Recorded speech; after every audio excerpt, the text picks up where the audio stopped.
ಅಮೆರಿಕಾಗೆ ಭಾರತದ ಜೈಲಿನಲ್ಲಿರುವ ಗ್ಯಾಂಗ್ಸ್ಟರ್ ಭಯ. ಒಬ್ಬ ಡಾನ್ ಹೆಸರಿಗೆ ಬೆಚ್ಚುತ್ತಿವೆ ದೊಡ್ಡ ದೊಡ್ಡ ದೇಶಗಳು. ಜೈಲಲ್ಲಿ ಕೂತೆ ಗ್ಲೋಬಲ್ ಡಾನ್ ಆಗಿಬಿಟ್ಟನ Lawrence Bishnoi. The first indictment is against the Lawrence Bishnoi organized crime group, an international crime gang consisting of thousands of members worldwide and charges 9 defendants. It is led from India by the defendant, the lead defendant, Lawrence Bishnoi. ಇದು ಅಮೆರಿಕಾದ ತನಿಖಾ ಸಂಸ್ಥೆ FBI ಮೊನ್ನೆ ತಾನೇ ನಡೆಸಿದ ಪತ್ರಿಕಾಗೋಷ್ಠಿ. America, Canada ಹಾಗೂ ಯುರೋಪ್ನಲ್ಲಿ ನಡೆದ ಕೆಲವು ಕ್ರೈಮ್ಗಳಿಗೆ ಭಾರತದ ಜೈಲಿನಲ್ಲಿರೋ ಲಾರೆನ್ಸ್ ಬಿಷ್ಣೋಯ್ ಗ್ಯಾಂಗ್ಗೆ ಕಾರಣ ಅಂತ ಹೇಳ್ತಾ ಇದ್ದಾರೆ. ಕೆನಡಾದಲ್ಲಿ ನಡೆದ ಖಲಿಸ್ತಾನಿ ಉಗ್ರ ನಿಜ್ಜರ್ ಹತ್ಯೆಗೂ ದೆಹಲಿಯ ಜೈಲಿನಿಂದಲೇ ಆದೇಶ ಬಂದಿತ್ತು ಅಂತಿದ್ದಾರೆ. ಹಾಗಾದ್ರೆ ಲಾರೆನ್ಸ್ ಬಿಷ್ಣೋಯ್ ಅಂದ್ರೆ ಅಮೆರಿಕಾದ ತನಿಖಾ ಸಂಸ್ಥೆಗಳು ಬೆಚ್ಚಿ ಬೀಳುವಂತಾಗಿಬಿಟ್ಟ?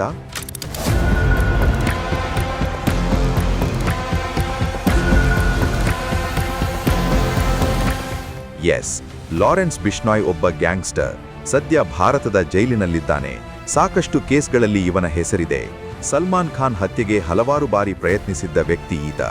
ಭಾರತದ ಜೈಲಿನಲ್ಲಿ ಕುಳಿತು ಸಾವಿರಾರು ಮೈಲಿ ದೂರದ ಅಮೆರಿಕ, ಕೆನಡಾ ಮತ್ತು ಯುರೋಪ್ ದೇಶಗಳ ನಿದ್ದೆಗೆಡಿಸಿದ ಗ್ಯಾಂಗ್ಸ್ಟರ್.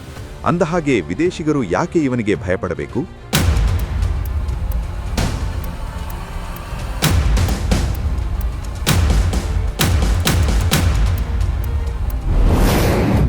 ಆಪರೇಷನ್ ಹಾರ್ಡ್ಬಾಲ್. ಇತ್ತೀಚೆಗೆ ಅಮೆರಿಕ, ಕೆನಡಾ ಮತ್ತು ಯುರೋಪಿನ ಭದ್ರತಾ ಏಜೆನ್ಸಿಗಳು ಜಂಟಿಯಾಗಿ ನಡೆಸಿದ ಒಂದು ಬೃಹತ್ ಕಾರ್ಯಾಚರಣೆಯೇ ಆಪರೇಷನ್ ಹಾರ್ಡ್ಬಾಲ್. 3 ಖಂಡಗಳಲ್ಲಿ ಏಕಕಾಲಕ್ಕೆ ನಡೆದ ದಾಳಿಯಲ್ಲಿ 24 ಜನರನ್ನು ಬಂಧಿಸಲಾಗಿದೆ. ಇವರೆಲ್ಲರೂ ಭಾರತದ ಸಂಘಟಿತ ಅಪರಾಧ ಜಾಲದೊಂದಿಗೆ ನಂಟು ಹೊಂದಿದ್ದವರು ಎಂಬುದು ತನಿಖಾ ಸಂಸ್ಥೆಗಳ ಆರೋಪ. ಈ ಆರೋಪದ ಹಿಂದೆ ಬಿಷ್ಣೋಯ್ ಗ್ಯಾಂಗ್ ಕೈವಾಡ ಇರೋ ಶಂಕೆ ಇದೆ.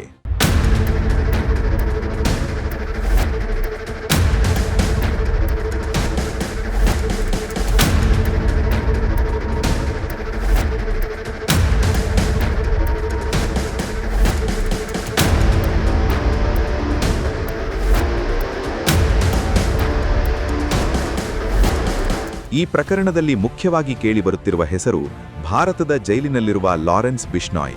ತನಿಖಾ ಸಂಸ್ಥೆಗಳ ಪ್ರಕಾರ ಅವನ ಜಾಲ ಕೇವಲ ಭಾರತಕ್ಕೆ ಸೀಮಿತವಾಗಿಲ್ಲ, ಬದಲಾಗಿ ವಿದೇಶಗಳವರೆಗೂ ಹಬ್ಬಿದೆ.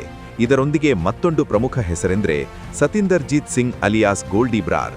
FBI ಈಗ ಗೋಲ್ಡಿ ಬ್ರಾರ್ನ ಸುಳಿವು ನೀಡುವವರಿಗೆ ಬಹುಮಾನವನ್ನು ಘೋಷಿಸಿದೆ. ಕೆನಡಾದಲ್ಲಿ ಸಿಕ್ಕಿತ್ತು ಬಿಷ್ಣೋಯ್ ಅಪರಾಧದ ಸುಳಿವು. ಆಗಲೇ ಹೇಳಿದಂತೆ ಕೆನಡಾದಲ್ಲಿ ನಡೆದ ಹರ್ದೀಪ್ ಸಿಂಗ್ ನಿಜ್ಜರ್ ಹತ್ಯೆಯಲ್ಲೂ ಲಾರೆನ್ಸ್ ಬಿಷ್ಣೋಯ್ ಮತ್ತು ಗೋಲ್ಡಿ ಬ್ರಾರ್ ಅವರ ಕೈವಾಡವಿರಬಹುದು ಎಂಬ ಅನುಮಾನವನ್ನು ಅಮೆರಿಕದ ಅಭಿಯೋಜಕರು ವ್ಯಕ್ತಪಡಿಸಿದ್ದಾರೆ. ಈ ಕಾರ್ಯಾಚರಣೆಯ ವೇಳೆ 1000 ಕೆಜಿ ಕೊಕೇನ್ ಮತ್ತು ಅಪಾರ ಪ್ರಮಾಣದ ಶಸ್ತ್ರಾಸ್ತ್ರಗಳನ್ನು ವಶಪಡಿಸಿಕೊಳ್ಳಲಾಗಿದೆ.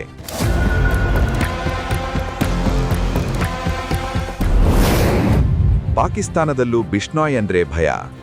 ಪಾಕಿಸ್ತಾನದಲ್ಲೂ ಬಿಷ್ಣೋಯ್ ತನ್ನ ಹವಾ ಸೃಷ್ಟಿಸಿದ್ದಾನೆ.